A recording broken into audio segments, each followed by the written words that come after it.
जय श्री राम, हर हर महादेव। दोस्तों, मेरा नाम संजय तिवारी है और मैं एक ईआरपी कंसल्टेंट हूँ। मैं काफ़ी पहले से सोच रहा था कि एक वीडियो लेकर के आई जाए ईआरपी पे, और एक बिज़ी शेड्यूल होने की वजह से मैं इस पे ला नहीं पाया। और इन बिटवीन मुझे काफ़ी इंस्टीट्यूशंस ने भी अप्रोच किया कि आप हमारे साथ मिल करके ईआरपी पे वीडियोस लेकर के आइए, हम अपने कंटेंट में, कोर्स में ऐड करेंगे उसको। तो मेरा थोड़ा शेड्यूल ऐसा था कि मुझे टाइम नहीं मिल पाया, इसलिए मैं उनको ये वीडियोस वगैरह नहीं दे पाया। तो फाइनली मैंने डिसाइड किया क्यों ना एक बार यूट्यूब पे आ करके और एक इन्फॉर्मेशंस अपनी शेयर की जाए। क्योंकि जो न्यू पास आउट स्टूडेंट्स होते हैं, अगर वो सोच रहे हैं कि हमें एक करियर बनाना है अपना ईआरपी के सेक्टर में, तो उनकी जो क्वेरीज़ हैं वो आंसर की जाएँ, उनको जो हेल्प चाहिए हो अंडरस्टैंडिंग में, तो उस पर थोड़ी सी हेल्प की जाए एक बेसिक लेवल पे लेकर के, है ना। क्योंकि जो एक लेमैन की लैंग्वेज में उसमें हम इसको डिस्कस करेंगे। तो आपकी क्वेरीज़ अगर कुछ हैं, अगर आप चाहते हैं प्लान करना ईआरपी में अपना करियर, तो डेफ़िनेटली आप मुझे कमेंट में आकर के अपनी क्वेरीज़ पोस्ट कर सकते हैं। अगर आप एक प्रैक्टिशनर हैं ईआरपी में, तो भी आपकी जो क्वेरीज़ हैं और कुछ सॉल्यूशंस आप डिस्कस करना चाहते हैं, तो डेफ़िनेटली आप उसको पोस्ट कर सकते हैं, हम डिस्कस करेंगे। और मैं पूरी तरह से कोशिश करूँगा कि उसको अच्छे से आंसर किया जाए। इसमें दो बेनिफिट हैं। एक तो मेरा भी, अगर कुछ ऐसी क्वेरीज़ हैं जो मैंने फेस नहीं की हैं, आप लोग शेयर करेंगे, डेफ़िनेटली उसका कुछ ना कुछ सॉल्यूशन फाइंड आउट करेंगे। और कोशिश करेंगे कि हमारा एक अच्छा फैमिली ग्रुप बन सके जिसमें हम एक दूसरे की हेल्प कर सकें। तो आइए हम डिस्कस करते हैं आज के हमारे पॉइंटर्स क्या हैं। तो आज हम क्योंकि ये मेरा फर्स्ट सेशन है, तो हम बहुत बेसिक से ही स्टार्ट करेंगे। तो जैसे कि ईआरपी क्या है, ईआरपी की ज़रूरत क्यों है, क्या मॉड्यूल्स होते हैं ईआरपी की, बेनिफिट्स क्या हैं इसके, और अगर हम ईआरपी में जाते हैं तो हमारा फ्यूचर में स्कोप कैसा रहने वाला है। तो पहले हम बात करते हैं ERP, what is an ERP, right. अगर आप ईआरपी सेक्टर में हैं, ईआरपी डोमेन में जा चुके हैं या जाना चाहते हैं, तो अगर आपके जो दोस्त हैं या आप किसी से मिलते हैं तो वो पूछते हैं आप किस सेक्टर में जॉब करते हैं। आईटी में भी अलग अलग है, जैसे डेवलपमेंट है, क्वालिटी टेस्टिंग है, ठीक है, क्यूए, और मार्केटिंग है, सेल्स है, ठीक है, एचआर है, फाइनेंस है। तो ये कॉमन डिपार्टमेंट्स सब ही बिजनेस में मिलते हैं। तो अगर वो पूछते हैं कि आप आईटी में क्या करते हैं, तो आप उनको बोलते हैं जी ईआरपी में है, हम ईआरपी में प्रैक्टिस करते हैं। अब ईआरपी एक शॉर्ट नेम है, इसका एक फुल नेम भी होता है। तो मान लीजिए कि उनको नहीं पता है और वो आपसे पूछते हैं जी ईआरपी का फुल फॉर्म क्या है, इसका क्या काम होता है। तो सबसे पहले हम ये समझते हैं ईआरपी की फुल फॉर्म क्या है। तो इसकी फुल फॉर्म होती है इंटरप्राइज रिसोर्स प्लानिंग, ठीक है। अब इसका मतलब समझते हैं। इंटरप्राइज रिसोर्स प्लानिंग का मतलब क्या है, किसी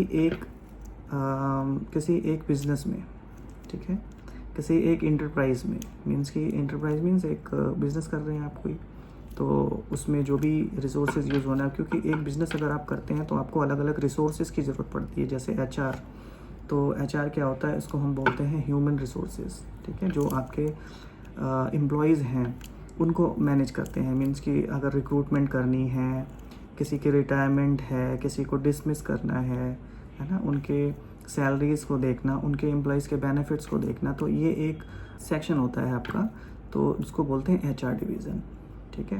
तो इसी तरीके से फाइनेंस है, अकाउंट्स है, और सेल्स है, मार्केटिंग है, पोस्ट सेल सर्विसेज हैं जिसको हम सीआरएम बोलते हैं, कस्टमर रिलेशनशिप मैनेजमेंट। तो अलग अलग ये हमारे डिवीज़न्स होते हैं हर किसी एंटरप्राइज में, ठीक है। तो इसका जो फुल फॉर्म हमने जैसे डिस्कस किया कि ईआरपी, इंटरप्राइज रिसोर्स प्लानिंग। तो रिसोर्स प्लानिंग क्या है, रिसोर्स के बारे में मैंने बता दिया। रिसोर्स वो कुछ भी हो सकते हैं, जैसे मान लीजिए हमने एचआर टीम की बात की, वो हमारे लिए रिसोर्सेज हैं, फाइनेंस टीम की बात की, वो हमारे लिए रिसोर्सेज हैं। और उस बिज़नेस को ऑपरेशन करने के लिए जो भी आप चाहे मटेरियल्स यूज़ करते हैं, ठीक है, वो भी हमारे लिए रिसोर्सेज हैं। प्लांट एंड मशीनरीज अगर हम यूज़ करते हैं, वो भी रिसोर्सेज हैं। तो वो सब रिसोर्सेज में आते हैं, ठीक। तो E stands for enterprise, R for resource, P for planning, ठीक। तो प्लानिंग, अब इसमें हम क्या करते हैं कि अगर हमें कोई भी ऑपरेशन करना है तो उसको किस तरीके से हम एग्जीक्यूट करेंगे, वो पूरी प्लानिंग करते हैं। और ईआरपी जो है, इसमें मल्टीपल मॉड्यूल्स होते हैं। अगर हम किसी एक सेपरेट मॉड्यूल की बात करें, जैसे ह्यूमन रिसोर्स, ठीक है, तो मार्केट में बहुत से different human resource management system है। इसको हम HRIS भी बोलते हैं, ह्यूमन रिसोर्स इंफॉर्मेशन सिस्टम। और HRMS भी बोलते हैं, ह्यूमन रिसोर्स मैनेजमेंट सिस्टम, और HCM भी बोलते हैं, ह्यूमन कैपिटल मैनेजमेंट। ठीक है, तो अलग अलग ये काइंड ऑफ ERP या पार्ट ऑफ ERP हम इसको कह सकते हैं जो मार्केट में अवेलेबल हैं। तो जो ऑर्गेनाइजेशन सिर्फ और सिर्फ अपना HR प्रोसेसेस मेंटेन करना चाहती है, ऑटोमेट करना चाहती है, वो जो HRIS, HRMS और HCM के जो भी हमारे सॉफ्टवेयर मार्केट में अवेलेबल हैं उनको यूज़ करते हैं और सिर्फ वही यूज़ करते हैं। तो ये एक पार्ट हो गया ERP का, राइट। अब हम बात करते हैं फाइनेंशियल मैनेजमेंट सिस्टम। ठीक है, तो फाइनेंशियल मैनेजमेंट सिस्टम को भी मेंटेन करने के लिए मार्केट में बहुत सारे ERPs आते हैं। जैसे हम एक बात करें जो एक लेजेंडरी सिस्टम रहा है वो है टैली ERP, उसके बाद बिजी आया है। तो इस तरीके से और भी फाइनेंशियल्स हैं जो कि ERPs में भी अवेलेबल हैं। तो ये बेसिकली क्या करते हैं, आपके फाइनेंशियल्स जो प्रोसेसेस हैं उसको ऑटोमेट करते हैं, उसको सेंट्रलाइज करते हैं, ऑटोमेट करते हैं। मीन्स कि इसको सॉफ्टवेयर में आप उसको मेंटेन कर सकते हैं। ठीक है, तो अब हम बात करते हैं कि इसकी हमें ज़रूरत क्यों है। ठीक, अब हम वापस ERP के अपने उस पर डिस्कशन में आते हैं। ERP की हमें ज़रूरत क्यों है। ERP में क्या होता है कि जैसे कि हमने बात किया, इसमें बहुत सारे मॉड्यूल होते हैं जो भी आपके इंटरप्राइज से रिलेटेड जो भी प्रोसेसेस आप कर रहे हैं, चाहे वो फाइनेंशियल मैनेजमेंट हो गया, सप्लाई चेन हो गया, HRMS हो गया, प्रोडक्शन हो गया, सेल्स हो गया, उसके बाद CRM हो गया। ठीक है, या तो ये जो भी हैं ये कंसोलिडेटेड होते हैं, एक ही पैकेज में आपको ये मिल जाता है। दिस इज़ कॉल्ड ERP, और ये एक दूसरे के साथ में इंटीग्रेटेड होते हैं। ठीक है, अगर मान लीजिए कि हम बात करते हैं फाइनेंशियल्स की, तो फाइनेंशियल्स में हमारे जो इनपुट्स आते हैं वो अलग अलग मॉड्यूल से आते हैं। जैसे कि एम्प्लॉय को आपको सैलरी पे करनी है, तो सैलरी बनाने का जो प्रोसेस है वो पेरोल के एक मॉड्यूल में हो जाता है, और जो पे करने का प्रोसेस है या फिर उसका क्रेडिट डेबिट का जो हम रखते हैं बैलेंसेस और वो सारी चीज़ें, वो हमारे फाइनेंशियल्स में ऑटोमेटिकली पोस्टिंग हो जाती है। इसी तरीके से अब हम अगर HRMS की बात करें तो HRMS में भी अलग अलग सब प्रोसेसेस होते हैं। जैसे रिक्रूटमेंट हो गया कि हमें हायरिंग किस तरीके से करनी है, जॉब पोस्टिंग है, उसके बाद उसकी ऑन बोर्डिंग है, फिर उसका पे स्ट्रक्चर जिसको हम बोलते हैं कंपनसेशन बेनिफिट्स, राइट, कि उसकी उसका पे स्ट्रक्चर क्या रहेगा, बेसिक क्या रहेगा, HRA क्या रहेगा, अदर बेनिफिट्स उसको क्या क्या मिल रहे हैं वो डिफ़ाइन करते हैं। तो ये सब मॉड्यूल्स होते हैं। उसके बाद होता है हमारा leave, attendance and management system, कि एम्प्लॉय कभी पंच करे तो किस तरीके से, अगर वो ट्रैवल कर रहा है या कुछ स्पेसिफिक कंडीशंस हैं जिसमें उसको ऑन ड्यूटी अप्लाई करना है, तो वो सब चीज़ें कैसे होंगी। तो ये सारे मॉड्यूल जो हैं वो ERP में इंक्लूडिंग रहते हैं और एक दूसरे से इंटीग्रेटेड रहते हैं। तो ये आपका एक सेंट्रलाइज सिस्टम बन जाता है। ठीक है, तो ये हमारी रिक्वायरमेंट जो है ERP की वो इस तरीके से है। सपोज़ अगर आप ERP ना यूज़ करके अगर आप सॉफ्टवेयर हर डिपार्टमेंट के लिए अलग अलग सॉफ्टवेयर यूज़ करते हैं, तो आपके पास डेटा सेंट्रलाइज नहीं होगा और डिपेंडेंसी वहाँ पे बहुत ज़्यादा होगी। जैसे एक एग्जांपल ले लेते हैं। सपोज़ मेरा एक ऑर्गेनाइजेशन है जिसमें मेरी फाइनेंशियल टीम है, मेरी मार्केटिंग टीम है, मेरा HR डिपार्टमेंट है ना। तो उसमें हम ऑपरेशंस कर रहे हैं। अब हम इसको इस तरीके से समझते हैं कि फाइनेंशियल मैनेजमेंट के लिए मैं मान लीजिए कोई भी एक सॉफ्टवेयर यूज़ कर रहा हूँ XYZ। ठीक है, टैली यूज़ कर एक ले लेते हैं एग्जांपल कि टैली यूज़ कर रहे हैं। HRMS के लिए मैंने एक HRMS का सॉफ्टवेयर ले रखा है, और सेल्स फोर्स ऑटोमेशन सेल्स के लिए मैंने एक अलग सॉफ्टवेयर ले रखा है, और पोस्ट सेल सर्विसेज के लिए मैंने एक अलग सॉफ्टवेयर ले रखा है। ठीक है, तो अब जो भी मेरी फाइनेंशियल एंट्रीज बनेंगी वो हमें क्या है, मैनुअल उस सॉफ्टवेयर में डालनी पड़ेंगी, क्योंकि वो एक इंटीग्रेटेड ERP सॉल्यूशन नहीं है। ठीक है, तो उसमें क्या होगा कि मेरी जो भी पेमेंट हैं, जो भी रिसीट्स हैं, जो भी इनवॉइसेस हैं, वो मैनुअली हमें उस फाइनेंशियल मैनेजमेंट सिस्टम में डालना पड़ेगा। सिमिलरली HR वालों का जो कॉन्सेप्ट रहेगा वो क्या करेंगे, वो अपने रिसोर्सेज अपनी HRMS में मेंटेन करेंगे। HRMS सिस्टम जो रहेगा, एम्प्लॉय ऑन बोर्डिंग वगैरह प्रोसेस उनका सारा चलेगा। लास्ट में वो क्या करेंगे, एक पेमेंट एडवाइस बना करके वो फाइनेंस डिपार्टमेंट को सबमिट कर देंगे, इस एम्प्लॉय के अकाउंट में ये सैलरी क्रेडिट करनी है आफ्टर डिडक्शन, और जो भी रहता है वो तो HRMS में अपना हो जाएगा। उसके बाद फिर फाइनेंस डिपार्टमेंट क्या करेगा, उसकी एक मैनुअल एंट्री अपने सिस्टम में क्रिएट करेगा। इसी तरीके से अगर मेरा मान लीजिए मार्केटिंग डिपार्टमेंट है, ठीक है, प्री सेल्स डिपार्टमेंट है मेरा, तो प्री सेल्स में वो लीड्स को मैनेज कर रहे हैं। उन्होंने कहीं जा कर के अपना डेमो दिया, या फिर उन्होंने प्रोडक्ट शो केस किया, उसके बाद उनको फॉलोअप्स करने हैं, तो उन्होंने उसके लिए अलग से सॉफ्टवेयर लिया हुआ है, या मान लीजिए कि वो एक्सेल में मेंटेन करते हैं। तो अब उन्होंने पहली मीटिंग की, नेक्स्ट मीटिंग के लिए उनको फॉलोअप मीटिंग करनी है। फॉलोअप मीटिंग के लिए उनको एक शेड्यूल चाहिए कि इस डेट में सिस्टम मुझे रिमाइंडर दे दे। अगर आप सॉफ्टवेयर यूज़ कर रहे हो, सॉफ्टवेयर आपको रिमाइंडर्स दे देगा। एक्सेल में आपको डेली बेसिस पे उसको चेक करना रहेगा, है ना। वैसे एक्सेल में भी हम उसमें ट्रिगर्स क्रिएट कर सकते हैं, वो अलग कॉन्सेप्ट है, उसको बाद में देखते हैं, ठीक। वो हमारा पार्ट नहीं है, आउट ऑफ सिलेबस अभी नहीं जाते। तो यहाँ पे क्या है कि ये अपना डेटा प्रॉपरली मेंटेन कर रहे हैं, ठीक है। इसी तरीके से अगर हम पोस्ट सेल सर्विसेज देखें, जैसे कस्टमर केयर जो हमारा रहता है डिपार्टमेंट, आपने कोई प्रोडक्ट सेल कर दिया, उसमें जो क्वेरीज आ रही हैं कस्टमर, आपने एक पोर्टल दे दिया, उस पर क्वेरीज पोस्ट कर रहा है, जो हमारा सपोर्ट डिपार्टमेंट है उसको आंसर कर रहा है, वो मैनेज कर रहा है। एज अ डायरेक्टर और एज अ बोर्ड मेंबर्स, अगर मान लीजिए कि मैं एक रिव्यू करना चाहता हूँ कि कितनी क्वेरीज आई हैं जिस पे आपने आंसर किया है, कितनी ओपन लीड्स हैं, और मेरा क्या फ़ंड फ्लो है, मीन्स कि इनपुट आउटपुट मेरा फ़ंड क्या है, और मेरा एम्प्लॉय सेपरेशंस रेशियो क्या है, आइट्रेशन रेट क्या है, आज के टाइम पे कितने एम्प्लॉयज़ जो हैं वो ऑफिस में अवेलेबल हैं या नहीं हैं। तो मेरी डिपेंडेंसी है, और मल्टीपल डिपेंडेंसी है, सिर्फ एक ही जगह पे डिपेंडेंसी ना हो करके मल्टीपल डिपेंडेंसी है। अगर मुझे फाइनेंशियल से रिलेटेड कोई रिपोर्ट चाहिए, कोई इन्फॉर्मेशन चाहिए, तो मुझे फाइनेंशियल डिपार्टमेंट से बात करनी पड़ेगी, फाइनेंस डिपार्टमेंट से बात करनी पड़ेगी। अगर मुझे HR से रिलेटेड कोई इन्फॉर्मेशन चाहिए तो मुझे HR डिपार्टमेंट को अप्रोच करना पड़ेगा। अगर मुझे लीड्स से रिलेटेड कोई अंडरस्टैंडिंग चाहिए ताकि हम उस पर आगे प्लान कर सकें कि कैसे इसको स्मूथ करें, या फिर प्रोजेक्ट को या जो हमारा प्रोडक्ट है उसको किस तरीके से प्रेजेंट किया जाए, उस पर अगर कोई प्लानिंग चाहिए तो मुझे रिस्पेक्टिव डिपार्टमेंट में फिर डिपेंडेंट होना पड़ेगा। तो इस तरीके से क्या है, मेरी डिपेंडेंसी बढ़ जाती है। लेकिन यहीं अगर मैं एक ERP को अगर अपने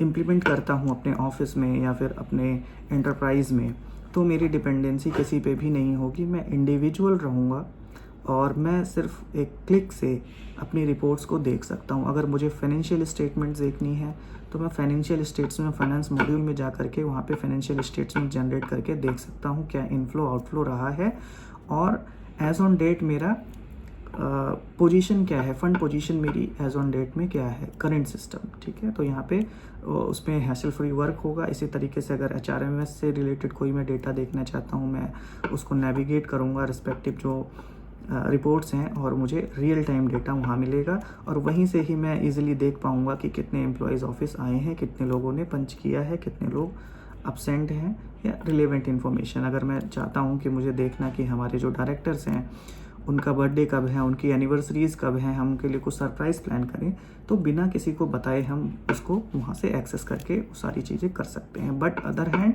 अगर हम ERP यूज़ नहीं करते तो वहाँ पे डिपेंडेंसी ज़्यादा होती है, ठीक है। तो ये हो गया, आपको समझ आ गया होगा कि ERP की ज़रूरत हमें क्यों है।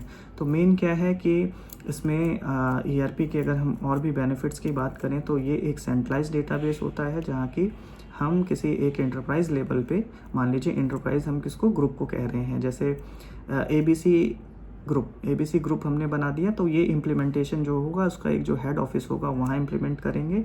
इसमें जो मास्टर्स होते हैं, कॉन्फ़िगरेशंस होते हैं, वो हम सभी को नहीं देते हैं, एक सेंट्रलाइज एक्सेस रहता है उसका, ताकि डेटा रिडंडेंसी या डुप्लीकेसी ना हो, ठीक है। जैसे मान लीजिए एक पोस्ट है मेरी मैनेजर, तो अगर ये मैं अलग अलग ऑफिसेस में बनाने का एक्सेस देता हूँ तो कोई मैनेजर बनाते टाइम पे जो उसका कोड होता है, यूनिक की होती है, उसको मैनेजर लिख देगा, फिर कोई लिख देगा मैनेजर्स, कोई लिख देगा MGR, तो वो जब हम ड्रॉप डाउन में देखेंगे तो मल्टीपल डेटाज हमें दिखेंगे, तो वो रिलेवेंट नहीं रहता, इसलिए उसको सेंट्रलाइज रखा जाता है। और ये एक बेनिफिट है कि जो भी आपका इंफॉर्मेशन सिस्टम रहता है वो सेंट्रलाइज इंफॉर्मेशन सिस्टम रहता है, ठीक है। तो एक तो हो गया सेंट्रलाइज इंफॉर्मेशन सिस्टम रहेगा, दूसरा है ट्रांसपेरेंसी। अभी हम अगर ERP इम्प्लीमेंट करते हैं तो इसमें एम्प्लॉयज़ को अगर मान लीजिए लीव अप्लाई करनी है या कुछ करना है ना।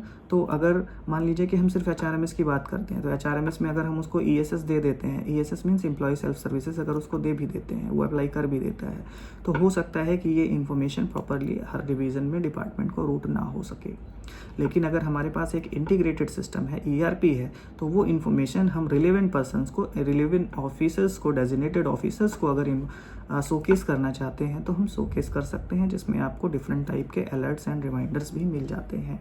ठीक है, और इसमें वियर एंड टीयर की वो नहीं होती। जैसे मान लीजिए कि जैसे हमने बोला कि HR ने क्या किया कि उन्होंने पूरा पेरोल रन किया और जो भी उनके सैलरीज हैं जो डिस्पर्स करनी है उन्होंने अकाउंट डिपार्टमेंट को दे दिया थ्रू मेल। अभी तो मेल है, ठीक है, तो मेल सर्च करनी पड़ती है, या फिर आपने प्रिंट आउट निकाल के दिया, प्रिंट आउट मिस होने के चांसेस हैं, या फिर अगर मान लीजिए कि कोई रिस्पेक्ट हेड ऑफ डिपार्टमेंट अगर कुछ मांगते हैं कि मेरे डिपार्टमेंट का क्या सैलरी बना है, क्या डिडक्शंस रहा है, आप मुझे दीजिए। ठीक है, तो अगर वो फाइनेंस से मांग लेते हैं तो फाइनेंस को मेल सर्च करनी पड़ेगी, देखना पड़ेगा, फिल्टर करना पड़ेगा, देखना पड़ेगा। ठीक, लेकिन अगर ERP में करते हैं तो अगर उनको एक्सेस है, या फिर अगर वो आपसे ही मांग रहे हैं, आप फाइनेंस डिपार्टमेंट से रिलेटेड हैं और आपसे मांग रहे हैं, तो आपको कोई मेल सर्च नहीं करनी, जस्ट आप रिपोर्ट पे जाइए, फिल्टर अप्लाई कीजिए डिपार्टमेंट का या कॉस्ट सेंटर का। ठीक है, और इमिडिएटली आप जो है उसको फिल्टर करके डेटा वहाँ दे सकते हैं। तो ये है इजीली एक्सेसिबल होता है, आप कभी भी कहीं भी उसको एक्सेस कर सकते हैं। ठीक है, तो ये हमारा ERP के जो रिक्वायरमेंट है, क्यों है, ये हमने बात कर लिया। अब बात करते हैं हम ERP के मॉड्यूल्स। तो जैसा कि मैंने बोला कि किसी भी इंटरप्राइज में जितने भी डिपार्टमेंट हम कह सकते हैं, आपके सिंपल अंडरस्टैंडिंग के लिए, जो हमारे डिपार्टमेंट होते हैं, जैसे अकाउंट्स डिपार्टमेंट हो गया, परचेजिंग डिपार्टमेंट हो गया, स्टोर हो गया, इसके बाद मार्केटिंग हो गया, है ना, उसके बाद CRM हो गया, प्रोडक्शन हो गया, मैन्युफैक्चरिंग है। ठीक है, तो अलग अलग जो डिपार्टमेंट होते हैं, इन डिपार्टमेंट वाइज ही हमारे मॉड्यूल्स हम बना देते हैं। ERP में ऑलरेडी बने हुए हैं, हम बनाते नहीं, मतलब ऑलरेडी बने हुए हैं। उसका nomenclature ERP to ERP different हो सकता है। जैसे अकाउंट्स है तो कहीं उसको हम जो है अकाउंट्स बोल सकते हैं, किसी ERP में आपको वो अकाउंट्स के नाम से मिल सकता है, किसी ERP में फिनेंशियल एंड अकाउंटिंग के नाम से मिल सकता है। इसी तरीके से अगर हम बात करें परचेज़, तो कहीं परचेज़ मिल सकता है, कहीं बाइंग मिल सकता है। इन्वेंट्री को अगर हम बात करें तो कहीं इन्वेंट्री मिल सकता है, कहीं स्टॉक मिल सकता है। ठीक है, तो ये डिफरेंट नोमेनक्लेचर होते हैं। तो आइए अब हम इसमें नोमेनक्लेचर में बाद में जाएंगे। वो जिस तरीके से आप जिस ERP में जाएंगे उसका उस नोमेनक्लेचर रहेगा, उसमें कोई ज़्यादा डिफरेंस नहीं होता। प्रोसेसेस सेम होते हैं, डेटा फ्लो डायग्राम आपका सेम रहेगा, किस तरीके से ERP मूव होता है, क्या फंक्शनैलिटीज़ होती हैं, ये सेम होता है। ठीक है, तो एक हो गया फाइनेंस आपका, जो कि बेयर मिनिमम ये रिक्वायरमेंट होती है आपको। फाइनेंशियल मैनेजमेंट हर ऑर्गेनाइजेशंस में ही होता है। इसके बाद आपका आ जाता है प्रोक्यूरमेंट, बाइंग, ठीक है, या परचेज।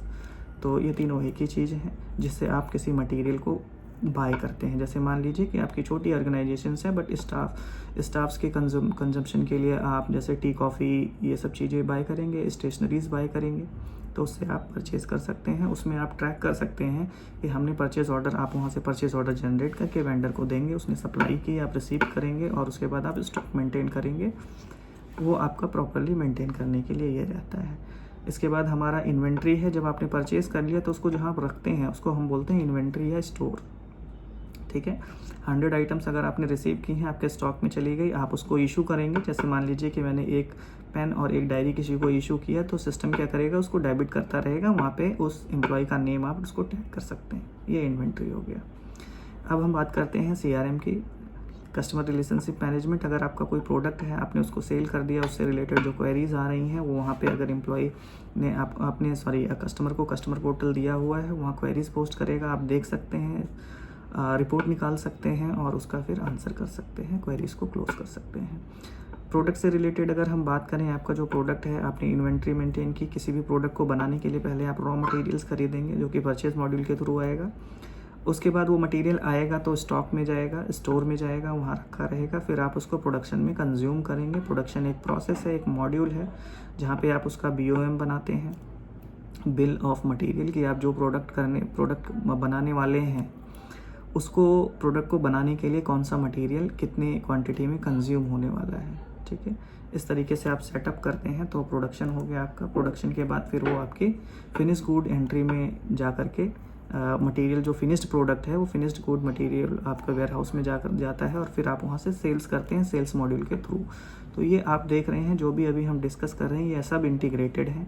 जो कंजप्शन है ERP में खुद से बुक होता है, आप इशू करते हैं, मटेरियल ट्रांसफ़र करते हैं, तो इधर से उधर शिफ्टिंग सिस्टम खुद से करता रहता है। ठीक है, तो आइए अब ज़्यादा डिटेल में ना जा करके अब हम सिर्फ ये बात करते हैं कि क्या क्या मॉड्यूल्स इसमें होते हैं। वैसे तो मॉड्यूल्स इसके बहुत सारे होते हैं, ठीक है, लेकिन हम कुछ बेसिक मॉड्यूल्स की अभी यहाँ पे चर्चा करेंगे, जैसा कि फाइनेंशियल मैनेजमेंट सिस्टम, ठीक है, अकाउंटिंग और फाइनेंस आप इसको कह सकते हैं। इसमें क्या क्या आता है, अब अकाउंटिंग और फाइनेंस भी एक हम हेडर टाइप में बात करें, इसके अंदर भी सब मॉड्यूल्स होते हैं, जैसे general accounting, management accounting, accounts payable, accounts receivables and localizations. Localizations means taxes को हम लोकलाइजेशंस भी कहते हैं। ठीक है, तो जनरल अकाउंटिंग मीन्स की जो GL to GL होती है, अभी हम मॉड्यूल में बहुत ज़्यादा डिटेल में नहीं जा रहे हैं, आप इसको सिर्फ ओवरव्यू में समझ लीजिए। ठीक है, जनरल अकाउंटिंग क्या है, मैनेजमेंट अकाउंटिंग क्या है और बाकी AP AR ये सब चीज़ें हम डिटेल में मॉड्यूल वाइज जब वीडियो डालेंगे तो उसमें डिस्कस करेंगे। General accounting, management accounting, AP AR जिसको हम बोलते हैं अकाउंट्स पेबल, अकाउंट रिसीवेबल और हमारे लोकलाइजेशंस, ये हमारे पार्ट जो हैं ये हैं हमारे फाइनेंशियल मैनेजमेंट सिस्टम के, जो हमारा मॉड्यूल है अकाउंट्स एंड फाइनेंस मैनेजमेंट। ठीक है, इसके बाद हमने परचेजिंग की बात कर ली, जिसको हम बाइंग भी बोल सकते हैं, परचेज भी बोल सकते हैं। ठीक, उसके बाद स्टॉक की हमने बात कर ली, ये भी बेसिक मॉड्यूल है जो कि सभी किसी भी टाइप का आप बिज़नेस करते हैं उसमें चाहिए ही होता है, अगर आप कुछ आइटम परचेज़ करते हैं और इन्वेंट्री मेंटेन करनी है। इसके बाद ह्यूमन रिसोर्स HRMS की बात कर लेते हैं, जिसमें HRMS में हमारे 2 अलग मॉड्यूल हो जाते हैं, जैसे एक हो गया हमारा पेरोल, ठीक है, और HRMS में भी हमारे अलग अलग मॉड्यूल होते हैं। इसमें भी हमारे अगर हम बात करें HRMS इज़ अ पैकेज, ठीक है, बट ERP में सारे मॉड्यूल इंटीग्रेटेड होते हैं और ये सारा कंप्लीट आपको मिलता है, जिसमें पेरोल और HRMS आप 2 बोल सकते हैं। उसमें एक ओवरव्यू डिस्कस कर लेते हैं। पेरोल में क्या करते हैं, आप पेरोल प्रोसेसिंग करते हैं, एम्प्लॉय ने जो ज्वाइन किया हुआ है उसका मंथली क्या देना है, बेनिफिट्स क्या देनी है उनको, सैलरीज क्या है, क्या मिल रहा है उनको, क्या पे करना है, इट्स अ पेरोल। ठीक है, उनकी कंपनसेशन क्या है, ये सारी चीज़ें हम पेरोल में बनाते हैं। और अगर हम कंप्लीट HRMS में बात करें तो HRMS, अगर आपसे कोई पूछता है व्हाट इज़ HRMS, ठीक, तो HRMS का फुल फॉर्म होता है human resource management system.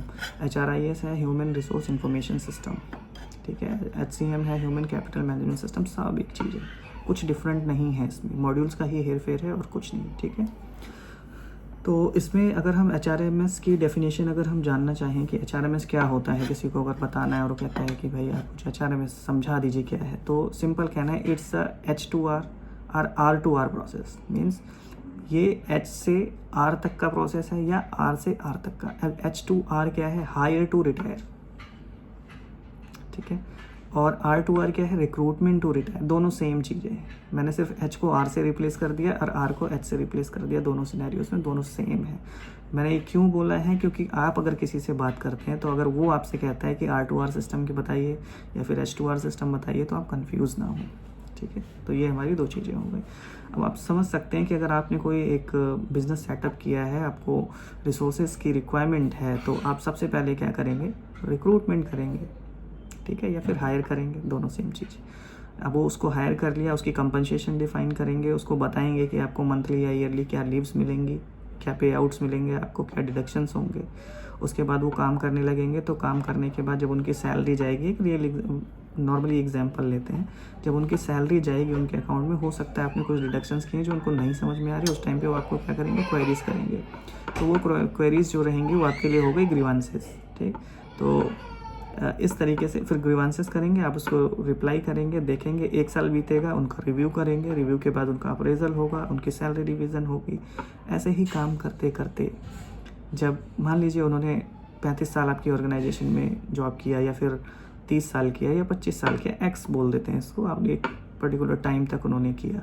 2 scenarios हो सकते हैं, अगर उन्होंने जल्दी किया है और मतलब मान लीजिए उन्होंने 2 साल ही आपकी ऑर्गेनाइजेशन में काम किया, आपको काम समझ नहीं आ रहा, आप उनको क्या करेंगे, डिसमिस कर देंगे, डिसमिस फ्रॉम द सर्विसेज, ठीक है, तो आप उनको निकाल देंगे, टर्मिनेट कर सकते हैं, ठीक है। तो ये प्रोसेस होता है कि ये हो गया रिटायर। जो H2R और R2R हम बोल रहे थे, तो मीन्स कि कंपनी को उनसे जब वो जा रहे हैं, ठीक है, तो वो प्रोसेस हो गया सेपरेशन का, बोलते हैं एम्प्लॉय सेपरेशन। एम्प्लॉय सेपरेशंस के अलग अलग मोड होते हैं, जैसे एम्प्लॉय ने खुद से रिज़ाइन दे दिया तो वो जा रहा है, या फिर आप उसको डिसमिस कर रहे हैं, कुछ उसने डिसिप्लिनरी एक्शंस आपने लिए हुए थे जिसमें वो गिल्टी पाया गया, आपने उसको निकाल दिया, ठीक है, या फिर उसका रिटायरमेंट एज आ गई है, उसका रिटायरमेंट आप कर रहे हैं तो रिटायरमेंट कर सकते हैं। तो ये एम्प्लॉय सेपरेशंस, तो इसीलिए हम बोलते हैं R2R प्रोसेस ये होता है हमारा HRMS में, ठीक है। हमने इन्वेंट्री डिस्कस कर लिया, HRMS डिस्कस कर लिया, ऐसे ही बहुत सारे मॉड्यूल हैं। अगर हम प्रोडक्शन का रहता है, ठीक, प्रोडक्शन मॉड्यूल हो गया हमारा।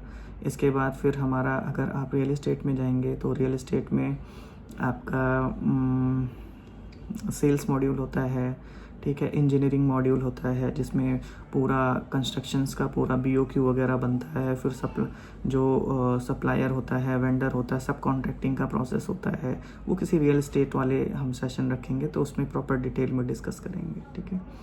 तो इस तरीके से अब जो भी ये हमने डिस्कस किए हैं, ये सारे मॉड्यूल आपस में इंटीग्रेटेड होते हैं, ठीक है। जैसे फाइनेंस है, फाइनेंस को हम बेसिक मॉड्यूल मान लेते हैं, ये बेस है अपना, है ना। अगर हमने कोई चीज़, अब नेक्स्ट मॉड्यूल हमारा परचेज़, कोई भी चीज़ हमने परचेज़ करी, उसकी पेमेंट कहाँ से होनी है, फाइनेंस में, तो वो फाइनेंस में उसका बिल जाएगा। मटेरियल, अब जब हमने परचेज़ कर लिया तो मटेरियल हमने कहाँ रखा है, स्टॉक में रखा है। जब तक हम उसको रखते हैं तब तक वो हमारे लिए क्या है, एसेट है, क्योंकि हमने उसको कंज्यूम नहीं किया, जस्ट रख लिया। हम उसको चाहें तो वापस उसको किसी को बेच सकते हैं, वापस भी कर सकते हैं, रिटर्न भी कर सकते हैं, है ना। तो हमारे लिए एसेट है, तो उसको हमने कहाँ रखा है, स्टॉक में रखा है। अब जब हम उसको कंज्यूम कर लेते हैं, कंज्यूम मीन्स आपने किसी को इशू कर दिया, या आपने कोई मटेरियल लिया था उसको यूज़ कर लिया, तो ख़त्म हो गया, तो वैल्यू ज़ीरो हो गई। लेकिन आपके बुक्स में, फाइनेंस में उसकी वैल्यू पता है, पड़ी हुई है, क्योंकि वो एसेट था, ठीक है। तो यहाँ से जैसे ही आप उस मटेरियल को यूज़ कर लेते हैं फाइनेंस में, उसका अपने आप ही सिस्टम ERP अगर आप यूज़ कर रहे हैं तो ड्यू टू इंटीग्रेशन की वजह से उसका आपका लेजर अपडेट हो जाता है कि अब ये कंज्यूम हो चुका है, वो आपके लिए खर्चे में चला जाता है फिर, ठीक। तो हमने ये 2 सिनेरियो समझ लिए कि परचेज से भी हमारा फाइनेंस अपडेट होगा और स्टॉक से भी फाइनेंस अपडेट होगा। तीसरा HR के लिए आ जाते हैं। HR से रिलेटेड आप कोई भी एक्सपेंसेस करते हैं, एम्प्लॉय की सैलरी बनाते हैं, कोई इवेंट आप ऑर्गेनाइज करते हैं, उसमें जो कंजप्शन रहेगा, जो भी मटेरियल आप मंगाओगे, जो भी इक्विपमेंट्स चाहिए, लैपटॉप चाहिए उनको देने के लिए आपके, है ना। लैपटॉप एक अलग सिनेरियो है, क्योंकि ये, अच्छा इसी में आपको बता देता हूँ, एक फिक्स एसेट का भी मॉड्यूल होता है, ठीक, वो भी ERP का पार्ट होता है, वो भी मेन मॉड्यूल ही है। क्योंकि अगर आप लैपटॉप खरीदते हैं ऑफिस के लिए, जो भी फर्नीचर फिक्सर्स खरीदते हैं, जैसे चेयर्स हो गया, टेबल हो गया, LEDs हो गई, है ना, कैमरास हो गए, तो ये भी आपका जो है एसेट्स हैं, ठीक। एसेट्स पे एक बार डिटेल में हम मॉड्यूल टू मॉड्यूल जब जाएंगे तो डिटेल में बात करेंगे। तो अब आपने जब उसको ख़रीदा तो उसका हो गया, लेकिन जैसे ख़रीदा तो ये परचेस मॉड्यूल से ही जाएगा, तो वहाँ पे उसकी कॉस्टिंग बुक हो गई। लेकिन यहाँ पे एसेट है ये, तो इसको हम कैपिटलाइज करते हैं, ठीक है। इसका मंथली जो है डेप्रिसिएशन कॉस्ट वो फाइनेंस में इम्पैक्ट करेगा। तो मीन्स की फिक्स एसेट मॉड्यूल से भी पोस्टिंग जा रही है, HR से भी जा रही है। सैलरी आपने बनाया तो पेमेंट कहाँ से होगी, फाइनेंस से ही होगी, तो ये फाइनेंस के साथ में इंटीग्रेटेड है ना। लैपटॉप जब आप किसी एम्प्लॉई को देते हैं तो लैपटॉप है फिक्स एसेट का पार्ट, और एम्प्लॉई जो है वो है HRMS का पार्ट। तो आप जब उसको देते हैं तो दोनों की इंटरलिंकिंग होगी, तभी आप एम्प्लॉई को वो लैपटॉप इशू कर पाएंगे। तो मीन्स कि यहाँ पे सारे जो मॉड्यूल हैं एक दूसरे से लिंक्ड रहते हैं, ठीक। तो हमने फाइनेंस की भी बात कर ली, हमने पेरोल की भी बात, हमने फाइनेंस की बात कर ली, बाइंग की बात कर ली, स्टॉक की बात कर ली, फिक्स एसेट की बात कर ली, HRMS की बात कर ली, ठीक है। प्रोडक्शन की, अगर हम मान लीजिए कोई मटेरियल हमने बाय किया हुआ है, स्टॉक में पड़ा है, हम जब कंजप्शन बुक करेंगे, कंजप्शन कहाँ से बुक होगा, यहाँ पे प्रोडक्शन से बुक होगा। प्रोडक्शन में अगर मान लीजिए आप एक मोबाइल फ़ोन बना रहे हैं, उस मोबाइल फ़ोन को बनाने के लिए आपने स्क्रीन अलग से ली, उसकी बॉडी शेल्स अलग से लिए, बैटरी खरीदी, आपने कैमरा सेटअप खरीदा, है ना। उसको जब हमने असेंबल किया और जब हमने उसको असेंबल करके एक मोबाइल बनाया, तो वो हमारा जो उसमें हमने पार्ट्स यूज़ किए हैं वो कंज्यूम हो गए, तो ये कंजप्शन फिर वापस फाइनेंस में जाएगा, ठीक है। तो इस तरीके से ये सारे आपस में इंटीग्रेटेड होते हैं, ठीक है। और अगर अब हम बात करते हैं कि हमारा स्कोप इसमें क्या है, फीचर्स एंड बेनिफिट्स आपको इसमें पता ही चल गए होंगे जो अभी हमने डिस्कस किया है। अब हम बात करते हैं स्कोप्स ईआरपी में क्या है। तो अभी हम देखते हैं कि देखिए, अगर हम बात करें 10-15 साल पहले की, तो छोटा ऑर्गेनाइजेशन भी जो रहता था ना, वो पेपर से ही काम चला लेता था, रजिस्टर में लिख के और डायरी पे लिख के, एक्सेल में मेंटेन करके। तो वो ऐसे काम चला लेते थे। उस टाइम इतना टेक काफ़ी आगे था भी नहीं, ठीक है, और थोड़ा मिनिमाइज़ भी लोग करते थे, इतनी ज़्यादा, ठीक है। लेकिन आज के टाइम पे क्या है, एक छोटा सा बच्चा भी टेक सेवी है, उसको टेक्नोलॉजीज़ में थोड़ा रहता है आगे एक्सप्लोर करने के लिए, ठीक। तो मैनुअल वर्क अब अगर कोई करता भी है तो उसके लिए अच्छा है नहीं, ठीक है। और ये सब बातें चीज़ें लोग समझ चुके हैं, हर कोई अपने आप को अपडेट कर रहा है। जैसे आप देखेंगे, पहले नॉर्मली हम कुंडी लगा करके घर में रहते थे, लाइट हम मैनुअली जला देते थे, बुझा देते थे, ओल्ड फैशंस जो हैं स्विचेस यूज़ करते थे। लेकिन अब अगर आप देखेंगे, जो जिनकी कैपेसिटी है, जो अलाउ कर सकते हैं, वो ऑटोमेटेड हाउसेस में रहना उन्होंने स्टार्ट कर दिया है, या फिर जो जिस घर में रहते हैं उसको ऑटोमेट करना स्टार्ट कर दिया है। जैसे आप देखते हैं स्मार्ट बल्ब्स आ गए हैं, आपको बल्ब बंद करना है, आप वॉइस कमांड से अलेक्सा और ओके गूगल और हे सिरी से आप उसको बंद कर सकते हैं, है ना। तो अब ये एक मीन्स कि अब ईआरपी, अगर कोई भी इंटरप्राइज है, कोई भी बिजनेस है, just a minute, To disable the Hey Siri feature on your Apple device. Sorry. तो तो अगर हम ये बात करें, तो अगर कोई भी स्मॉल बिजनेस है या बड़ा बिजनेस है, तो आपको डेफिनेटली ईआरपी की रिक्वायरमेंट है। और ईआरपी में अलग अलग रोल होते हैं, जैसे कि हमने बताया, it's a part of IT, information technology.